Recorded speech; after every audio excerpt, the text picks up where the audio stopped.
How to make peripheral blood smears. You will need blood, a pipette, and your slides. For peripheral blood smear slides, less is more.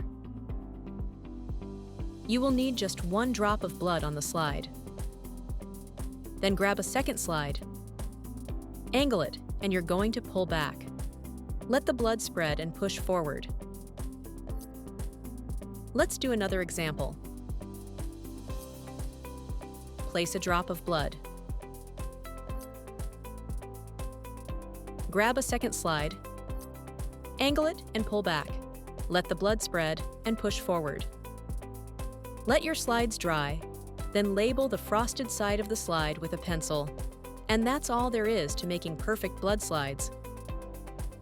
Now, let's go over how not to make peripheral slides. You do not want to use too much blood for peripheral blood smears. There are many reasons for this. Using too much blood can lead to several issues when making a peripheral smear. First, a thick smear causes poor cell distribution. Cells overlap, making it hard to see individual details or perform accurate counts. Second, uneven drying can create artifacts like smudging or cell distortion and cause inconsistent staining.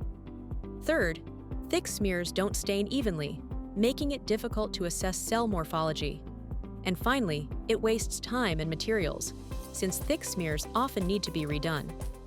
For best results, use just a small drop of blood to create a thin, even smear with a smooth feathered edge.